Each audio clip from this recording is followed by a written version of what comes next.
Evangelho de Jesus segundo escreveu João, capítulo de número 15. Vamos ler apenas 2 textos, o verso 5 e nós vamos ler o verso de número 16. Deus abençoe o Grupo Shalom, João Inara e nosso diácono Manassés, que estava dirigindo, os obreiros que estão orando, para que o Senhor venha tocar em vidas nessa noite. Você encontrou o texto? Diz assim, o texto está no telão: eu sou a videira, vós as varas. Quem está em mim e eu nele, este está fraco. Vamos tentar de novo. Eu sou a videira, vós as varas. Quem está em mim e eu nele, este dá pouco ou muito? Muito fruto. Porque sem mim, disse Jesus, nada podereis fazer. Verso 16. Não me escolhestes vós a mim, mas eu vos escolhi a vós, disse Jesus. Eu vos nomeei para que vades e deis, e o vosso fruto, glória a Deus. Antes de você se assentar, diga para essa pessoa que está ao seu lado: Deus te escolheu para você gerar frutos. Pode se assentar.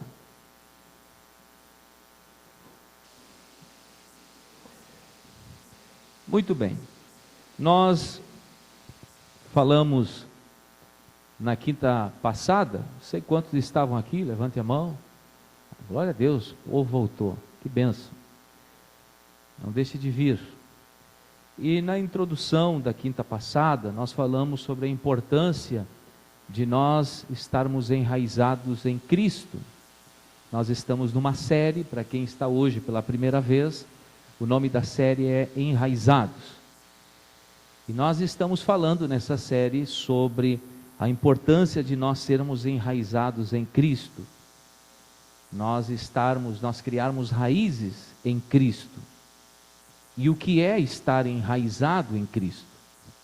Falamos sobre o perigo de viver uma vida superficial. Estar enraizado é uma questão de sobrevivência espiritual. E Deus deseja isso. Quando Paulo fala aos Colossenses, capítulo 2, versos 6 e 7, Paulo diz assim, que ele deseja que assim como eles receberam a Cristo, eles devem permanecer com Cristo, conhecer em Cristo, andar com Cristo. E nós falamos sobre isso, do perigo de nós estarmos muitas vezes neste ambiente, e participarmos das coisas de Deus e não estarmos em Cristo. E Paulo fala sobre isso. Por isso que no verso 7 do capítulo 2 de Colossenses, Paulo vai dizer que nós precisamos nos enraizar e criar fundamentos em Cristo. E aí nós falamos que nós fazendo isso, nós vamos permitir que Deus faça algumas coisas em nossas vidas. Bom, hoje nós vamos avançar um pouco mais. Eu quero iniciar falando sobre Deus nos chamou para darmos frutos. No íntimo de cada cristão existe um desejo de impactar alguma vida, algumas pessoas com Cristo. Eu vou repetir, no íntimo de cada cristão, quando eu falo cristão, eu estou falando uma pessoa que está enraizada em Cristo, está em Cristo. No íntimo de cada pessoa, ela vai ter um desejo de ser útil no mundo em que vive. Você não vai passar nesse mundo em branco. Você não vai passar nesse mundo olhando só para si, para o seu umbigo.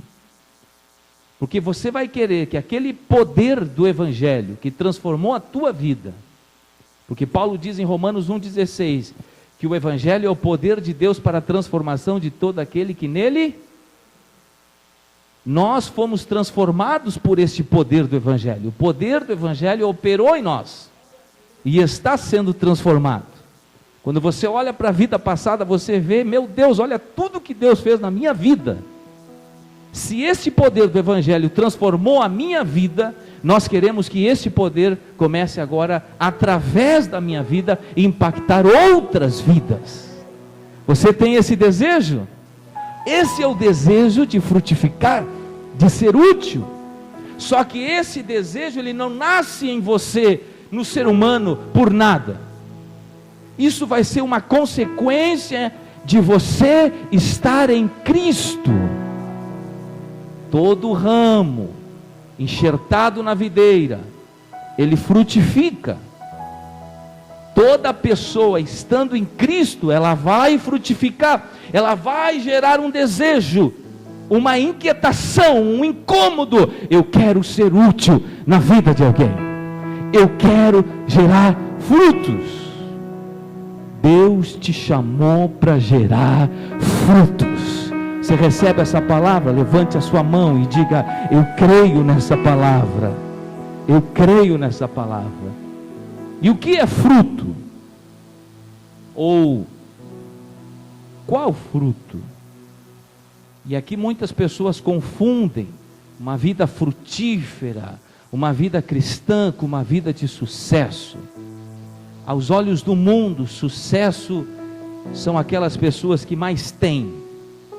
Aos olhos do mundo, sucesso são aquelas pessoas que têm mais likes, curtidas, seguidores. Aos olhos do mundo, uma família, uma pessoa, ela tem a sua significância por sua foto postada numa rede social. Mas para Deus isso não importa. O que importa para Deus? Importa para Deus é se eu gero realmente o fruto, o genuíno fruto. Não é só eu ser relevante, famoso, ter sucesso, não. Fruto tem a ver quando alguém chega perto de você, começa a conversar com você, começa a andar com você, e ele vai provar do seu fruto. Ele vai provar o seu fruto e ele vai dizer: esse fruto tem gosto de Jesus. Porque ele vai sentir Jesus na tua vida. Quando você começa a gerar esse fruto, é porque você começa a se parecer mais com Cristo, que é uma consequência de você estar na videira. Então é isso que no último dia lá, quando nós chegarmos diante de Cristo, é isso que vai importar. Não é o que eu fiz com o meu nome, se eu tornei o meu nome. Não é isso que vai importar. Não é as coisas que eu conquistei. Não é isso. Mas naquele dia, o que mais nós vamos querer ouvir da boca de Jesus é a palavra: servo bom e fiel. Aleluia. Tem servo bom e fiel aqui. Eu sinto a presença de Deus. Deus te trouxe nesta noite para despertar algo em você. Você vai sair daqui nesta noite dizendo: eu quero que a minha vida seja útil e eu comece a gerar mais frutos para a glória de Deus. Mas não basta gerar só frutos. Jesus disse: é necessário gerar frutos, e frutos que permaneçam, frutos duradouros. Não é frutos temporários. Deus não quer mudar a sua vida apenas por um mês. Deus não quer que você seja, impacte a vida de pessoas por um tempo. Ele quer frutos duradouros, permanentes. É isso que vai fazer com que a sua vida mude. Olha só o que eu vou dizer: mude o meio no qual você está inserido. Frutos duradouros. Pais que geram frutos duradouros vão sustentar as suas famílias. Quem está entendendo isso aqui? Mães que geram frutos duradouros vão sustentar a sua casa. Aleluia. Não são frutos temporários, frutos que duram. Deus te chamou para você gerar frutos. O grande problema é que hoje nós, quando se fala em fruto, nós estamos olhando para o lado errado. Nós olhamos muito para as coisas materiais, temporais. Paulo fala na segunda carta aos Coríntios, capítulo 4, verso 18: assim fixamos os olhos, não naquilo que se vê, mas no que não se vê, porque aquilo que se vê é temporário, mas o que se não vê, ele é eterno. Paulo está chamando a nossa atenção para que a nossa vida seja uma vida onde nós venhamos a fixar. Não significa eu excluir a vida neste mundo, não, mas ter uma visão ampla, macro das coisas, e entender que o eterno é muito mais importante. Os teus frutos têm que ser permanentes, porque eles mudarão vidas eternas, e essas vidas que serão transformadas vão repercutir na eternidade. É muito mais do que uma visão mesquinha e materialista da vida. Estão entendendo? Uma visão temporária. Você quer gerar fruto? 2. Depois de nós entendermos a importância de gerarmos frutos, e Deus deseja isso de nós, nós precisamos entender algo. Raízes vêm antes de frutos. Diga comigo só para você gravar: raízes antes do fruto. De novo, raízes antes do fruto. E no ciclo do crescimento de uma planta ou das plantas frutíferas, o fruto é a última coisa que acontece. A Bíblia diz que as coisas criadas nos ensinam, nos revelam, nos mostram como Deus trabalha. E quando você olha para uma planta, a planta ela começa com uma semente. A semente é jogada no solo. Alguém rega essa semente. E de repente essa semente ela rompe, começa a criar suas raízes, e da mesma forma começa a brotar um galinho. E ela vai crescer tanto para baixo quanto para cima. Ela crescerá a ponto de ela estar estruturada, madura o suficiente para gerar frutos. A nossa vida é assim. Nós somos um solo, mas a semente do Evangelho caiu em nosso solo, em nosso coração. É por isso que você está aqui. Tem uma sementinha do Evangelho que caiu no teu coração. Talvez alguém veio aqui meio empurrado, veio aqui meio obrigado, mas esta noite a semente do Evangelho vai cair aí. E quando essa semente um dia caiu no meu coração, um dia caiu no teu coração, essa semente foi regada pelo Espírito Santo, e ela começou a brotar, e começou a criar raízes dentro de você, e à medida que o broto saiu, você tem um vislumbre daquilo que Deus quer que você seja nele. Eu vou repetir: à medida que a sua planta dentro do seu coração cresce, usando essa metáfora, você vai ter um vislumbre daquilo que Deus quer que você seja nele. Tem plantas diferentes. Deus tem um plano, um propósito específico na tua vida. Isso é um sonho que Deus plantou dentro de você, e que o Espírito Santo está regando, e vai crescer. Aleluia! Só que enquanto a planta cresce, ele precisa aprofundar as raízes. Quanto mais a planta cresce, mais raízes elas são aprofundadas em seu coração. E essas raízes são aprofundadas em Jesus. Há uma fusão. Isso mesmo, um enxerto dentro do teu coração. Quando você, lá dentro, você se enraiza mais com Cristo, aí acontecem algumas mudanças na sua vida. Você começa a pensar como Cristo. Você começa a fazer coisas que Cristo faz. E você começa a abandonar coisas que Cristo jamais faria. Você começa a amar até aqueles que talvez nem mereçam o seu amor. Você começa a amar. Aí alguém diz: como que você pode? Eu não sei. Eu estou me enxertando em Cristo, e eu estou me parecendo mais com Ele. Aleluia. É assim que funciona.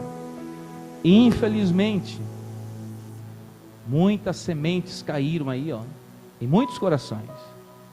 Pessoas estão paradas, apáticas, deixando a vida levar, mas não criaram raízes. Lucas fala sobre isso muito claro. Mateus também, 13, a parábola da semeadura. Quantos conhecem? Diz Lucas 8:13. Lucas 8:13. Coloquem no telão. Diz assim, Lucas 8:13. Leia comigo. E os que estão sobre pedras, estes são os que, ouvindo a palavra, receberam com alegria. Tem muitos que vêm aqui e recebem a palavra com alegria, mas como não tem raiz, apenas creem por algum tempo, e no tempo da tentação se desviam. Verso 14. E aqui caiu entre espinhos, estes são os que ouviram, e indo por diante são sufocados com os cuidados e riquezas e deleites da vida, e não dão fruto com perfeição. Sabe que Deus tinha planos com muitas pessoas, mas muitas não deixaram raízes crescer, por conta das pedras, dos espinhos, da concorrência que está no seu coração. Você não permitiu Deus trabalhar na sua vida para criar raízes, e nós precisamos permitir Deus trabalhar na nossa vida, para nós criarmos raízes, para que os sonhos de Deus na nossa vida se cumpram. Saul não permitiu Deus criar raízes. Foi um rei, mas foi nomeado pelos homens, escolhido pelos homens. Saul não permitiu Deus criar raízes. Saul não era um homem segundo o coração de Deus. Mas um dia Deus falou com o sacerdote Samuel: vai na casa de Jessé. Tem uma pessoa lá, um filho de Jessé. Ele é um menino. E eu sei o que eu tenho na vida dele. Ele vai permitir eu criar raízes no seu coração. Eu tenho uma grande obra na sua vida. Quando Samuel chega lá com o vaso para ungir, Jessé preparou todos os filhos. Na ideia dele eram os filhos mais altos, mais fortes. 5 filhos. Ele tinha o pequeno Davi, que estava apacentando as ovelhas, e ele nem estava entre a ideia de Jessé, seu pai. Depois que passaram-se os 5, Samuel olhava e dizia: deve ser este tem perfil de rei. E o Espírito Santo falava no seu coração: não é este. Não atente. Eu não olho como o homem vê. O homem vê a aparência, eu vejo o coração. Eu vejo se esse coração está disposto a permitir eu criar raízes. Há muitos planos que Deus tinha na tua vida, mas você endurece o seu coração e não permite Deus criar raízes. É por isso que você não avança na tua vida ministerial, espiritual. Mas nesta noite, nestas quintas-feiras, eu sinto uma graça e uma autoridade de Deus para te dizer: Deus vai mover com coisas no teu coração, e você vai ser uma bênção em suas mãos. Samuel disse: ainda falta alguém? Jessé diz: tenho Davi. Ele está lá, cheiro de ovelha. Quando Davi chega, o Espírito de Deus diz: é esse. Davi foi ungido rei. Davi foi ungido rei. E dali, daquele momento, entre 13 anos de idade, Deus começou a trabalhar no coração de Davi. Até ele ser rei de Israel, levou alguns anos de raízes sendo aprofundadas no seu coração.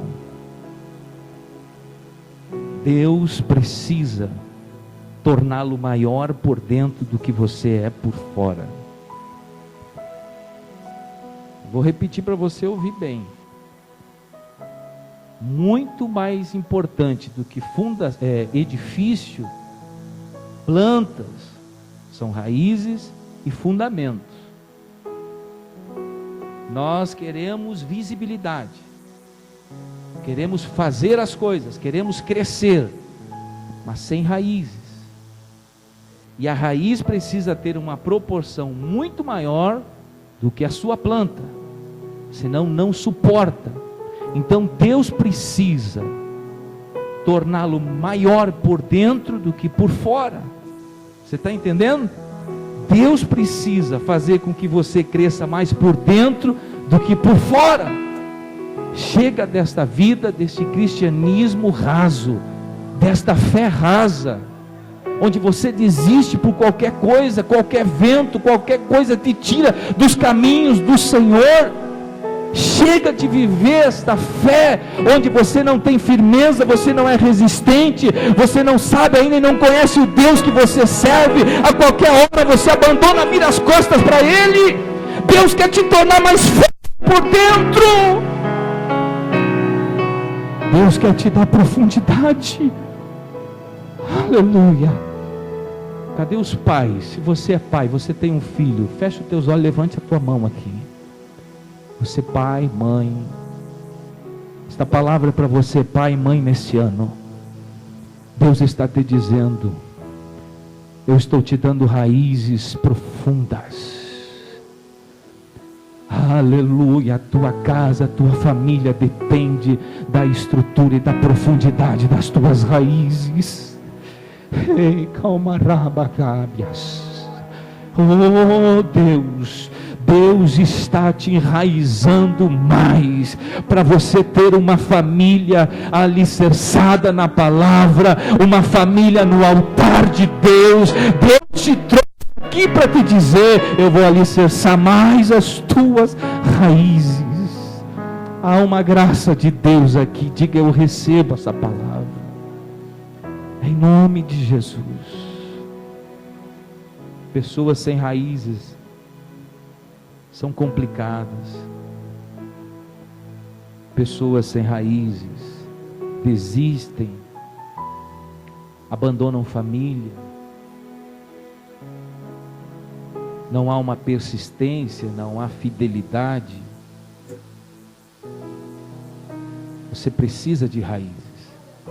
Isso vai sustentar o teu casamento, isso vai sustentar o teu ministério, isso vai sustentar a tua família. Se aprofunde mais em Cristo, se enraize mais com Cristo.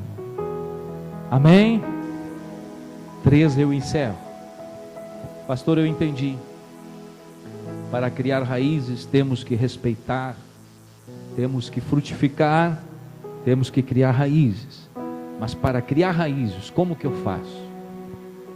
Como que funciona? Como que Deus trabalha? Como que é esse processo que Deus trabalha em mim e em você, criando raízes? Deus trabalha com processos. Diga assim bem alto para você aprender. Deus trabalha com processos. O enraizamento é um processo. E você precisa aceitar o processo de Deus. Nessa minha vida, que eu não sou tão velho assim, mas eu estou nesse meio desde criança, a gente vê, irmã Ana, quantas pessoas abortam os planos de Deus, não persistem, não progridem em Cristo, desistem, abandonam. Sabe por quê? Porque não aceitaram o processo de Deus. Deus, Ele te trouxe aqui nesta noite para você ouvir isso. Aceite o processo que Deus tem na tua vida. É através desse processo que Ele está criando raízes em você. Todas as pessoas na Bíblia, se você olhar, Josué teve processo, Moisés teve processo, Davi teve processo, José teve processo. Deus deu um sonho a José, mas Deus não contou para José o processo. Deus só deu um sonho. Porque se Deus conta para José: olha José, eu vou te dar um sonho, mas para você chegar lá, eu vou fazer isso, isso. José: não, muito obrigado, eu não quero esse sonho. Nós somos assim, nós não queremos o processo, nós queremos o sonho. Nós nos vislumbramos com o sonho, nós focamos no sonho, nós queremos o sonho, porque o processo é desconfortável, Ninguém quer passar pelo processo. José, ele não queria passar por uma cisterna, ser vendido pelos seus irmãos, ser injustiçado na casa de Potifar, ser colocado numa prisão, ser esquecido numa prisão. Mas tudo isso era um processo de Deus, de enraizamento, até que um dia Deus disse para José: agora chegou a tua hora, chegou a tua vez, você vai começar a aparecer, os frutos vão aparecer. E ele foi governador do Egito. Talvez alguém olhar para ele e diz assim: rapaz, como que você chegou aqui governador do Egito tão rápido? Porque as pessoas é assim, elas julgam nós por uma página, mas não conhecem a história. Nós temos história, nós temos um processo que ninguém vê, é o processo do enraizamento, mas é um processo. Nós temos que aceitar o processo de Deus. E falando em processo, primeiro, aceite onde Deus te colocou. Aceite aquilo que Deus colocou na tua mão. Aceite aquilo que Deus colocou na tua mão para fazer. Todos nós. Quando Neemias, Deus tocou no coração dele para ele construir os muros de Jerusalém, Deus disse: vá lá para Jerusalém. Neemias foi, pegou cartas, carruagem, pessoas, chegou lá em Jerusalém, estava todos os muros derrubados, portas queimadas, tudo no chão, tudo destruído. A Neemias fez aquela reunião: não, nós vamos reconstruir o muro, será um grande projeto, visível, as nações vão reconhecer que o nosso Deus é o Senhor. Aí Neemias pegou os sacerdotes, capítulo 3, verso 28, e disse para o sacerdote: agora vocês comecem a construir o muro que está na frente da casa de vocês. Sabe o que Neemias estava dizendo? Quando vocês acordarem, vocês abrirem a porta da casa de vocês, olhem para frente e vejam aquilo que está na frente de vocês, construam.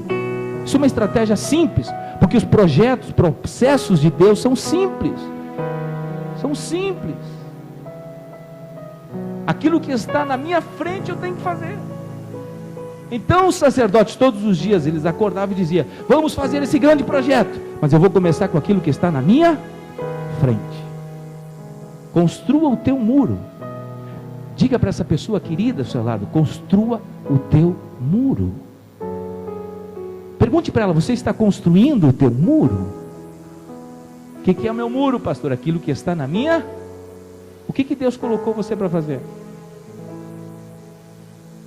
Logo que eu casei, o pastor nos chamou e disse: Josias, eu quero que vocês atendam uma congregação. E eu disse: eu vou orar, pastor. E eu fui orar, e eu me senti pequeno. Eu disse: eu não estou preparado para atender uma congregação. Mas eu tinha sonhos. Os meus sonhos eram grandes, eu era muito ousado. Eu queria campanhas evangelísticas. Eu queria estar nos palcos, na rua, pregando, tendas. Nós era novinho, casado. Vou atender uma congregação. Parece que era algo oposto àquilo que eu sonhava, mas era o que Deus estava colocando na minha frente. Você está entendendo? E Deus falou comigo: aceite. Nós começamos a atender. Tinha cultos que eu ia, eu e ela. Eu pregava, estudava, pregava, 3, 4 pessoas. E eram 3, 4 pessoas, e pregava com vontade. Mas era o meu muro. Era o momento em que Deus estava enraizando a minha vida. É como se Deus dissesse assim: você quer atender uma igreja? Comece atendendo 3 pessoas, amando essas pessoas, cuidando dessas pessoas. Se você cuida dessas, eu vou te dar outras. E assim é o processo de Deus. Talvez você esteja aqui sonhando: eu quero ter uma empresa grande. E aquilo que Deus colocou na tua frente, o teu muro, faça da melhor forma possível. Eclesiastes, capítulo 9, verso 10 diz: o que as suas mãos tiverem que fazer, que o façam com todas as tuas forças. Deus tem um muro para você. Diga nesta noite: eu vou me dedicar nesse muro. Eu vou dar o melhor nesse muro. que o Senhor vai me dar o meu sonho. Então, aceite o lugar. Eu não queria estar em Quaraí. Tem gente assim, eu queria estar na capital, eu queria estar no tal. Deus te colocou aqui. Deus te colocou essas pessoas do teu lado. Faça o melhor por elas. Construa o teu muro. Isso é um processo de enraizamento. Não seja ansioso de querer sair e focar no sonho, porque o processo não se completa e as coisas e os sonhos de Deus não se realizam em sua vida. Vai chegar o tempo e o inimigo quer sempre nos afastar dessas pequenas coisas, dessas tarefas, porque o muro às vezes não parece com as promessas que Deus tem com a gente.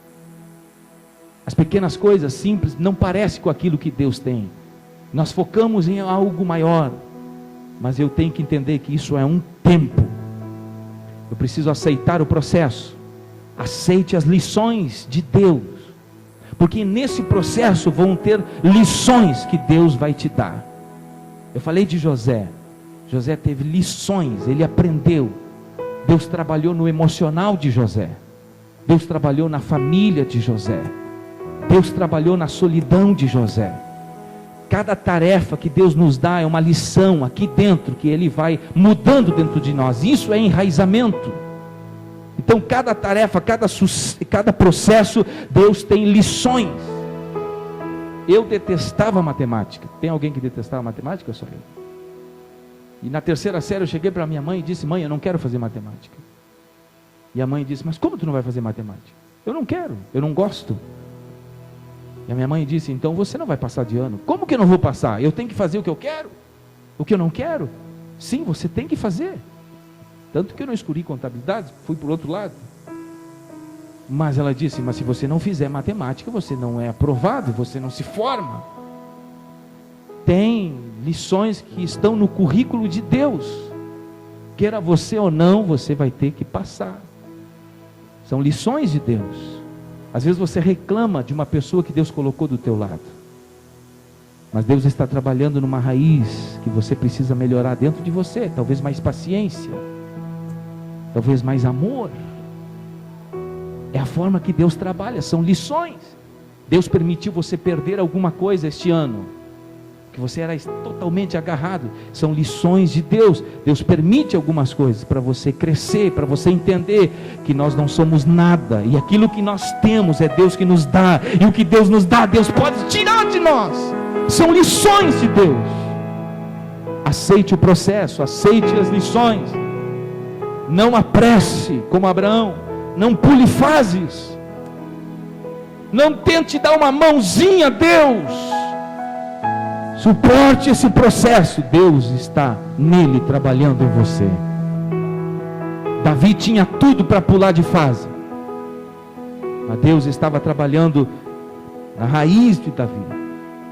E um dia o rei que queria matá-lo, Saul, estava numa caverna e dormindo. A Bíblia diz em 1 Samuel, capítulo de número 26, verso 12, que Deus colocou um sono profundo em Saul e em todos os seus guardas.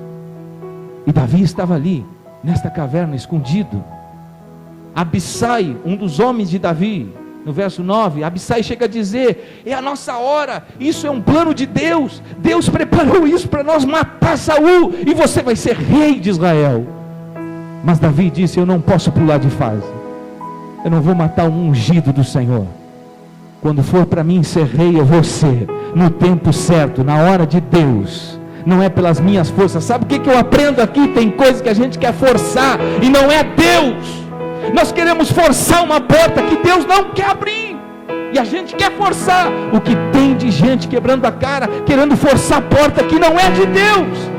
Quando Deus abre uma porta, Deus abre e ninguém fecha. E quando Deus fecha, ninguém abre, porque Deus está no controle de todas as coisas. Não precisa você matar Saul. Não pule etapa. Nesse processo eu aprendo que Deus nos esconde. Diga comigo: Deus nos esconde. Eita glória a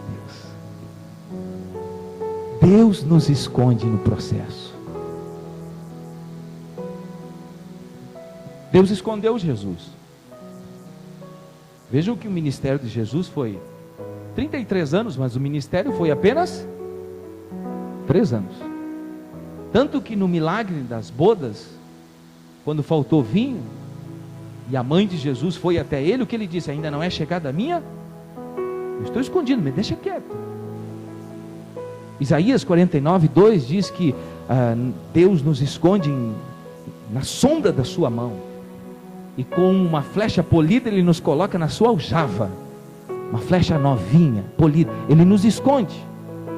Por que Deus nos esconde? E o que é Deus nos esconder? Não é nós estarmos isolados do convívio das pessoas, da sociedade. Não. Esse esconder de Deus é um momento de enraizamento, é onde eu estou crescendo. Tem gente que quer aparecer antes do tempo.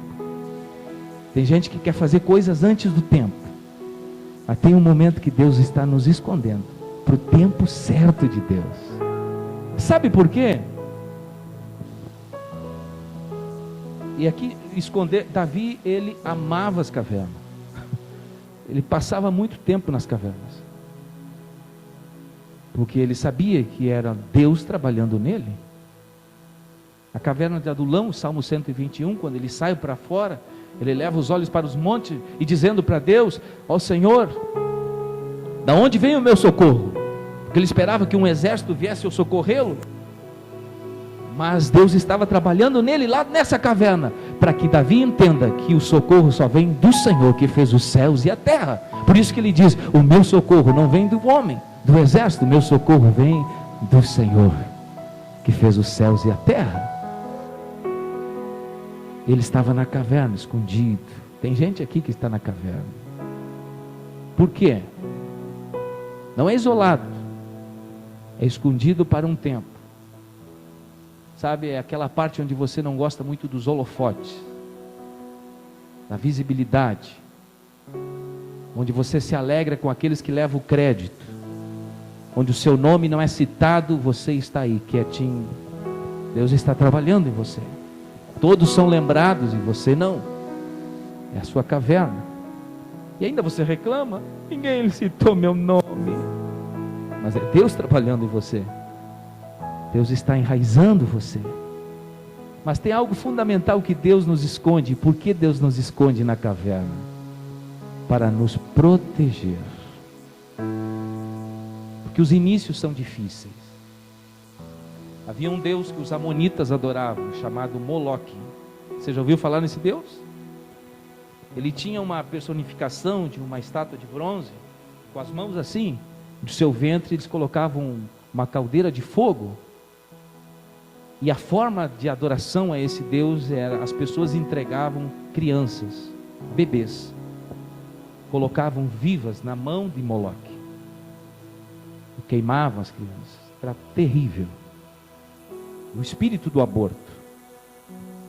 Mas Moloque também representa o espírito daqueles que matam o início das coisas. Preste atenção.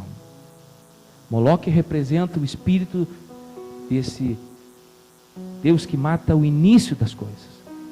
Todas as coisas têm um início. O teu sonho tem um início. O teu projeto tem um início. A tua vida de frutificação tem um início. Mas existe um espírito querendo matar. O diabo, ele vai lutar de todas as formas para matar.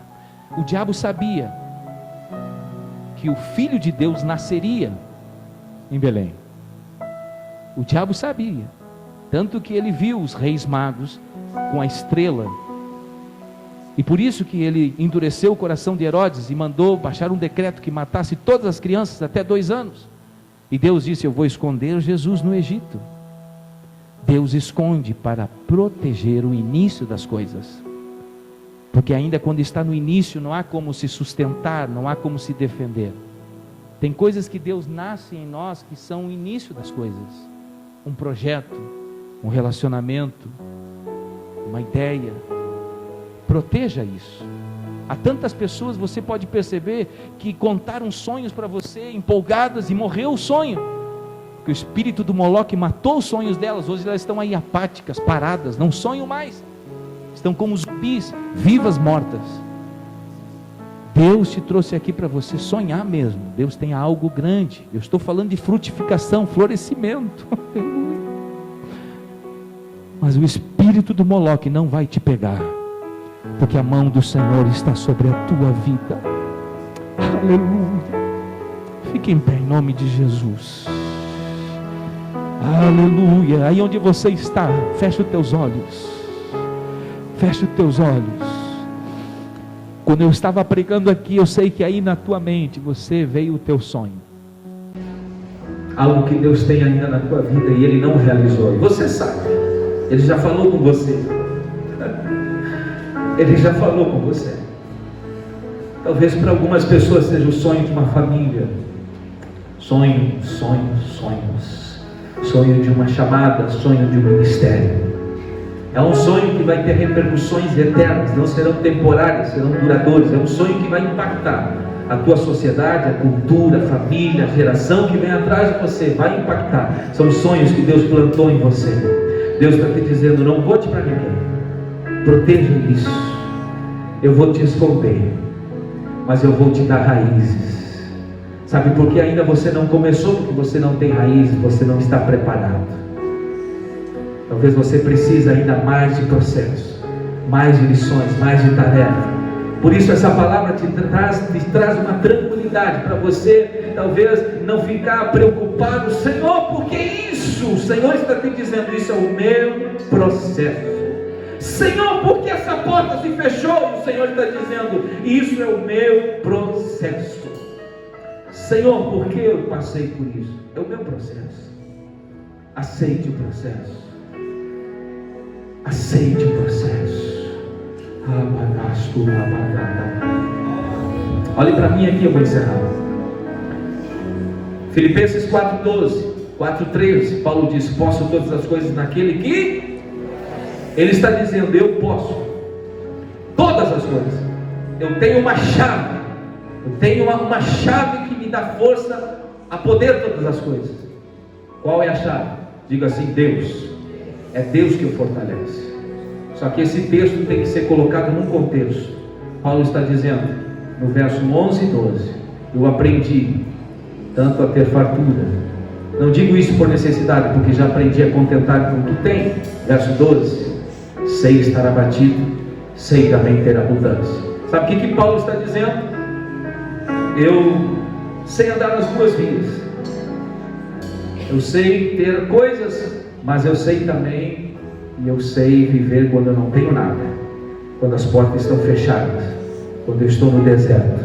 Mas Paulo está dizendo: quando eu estou aqui nos momentos ruins, eu posso todas as coisas, porque eu tenho uma chave, uma força. É Deus, é Ele que me fortalece.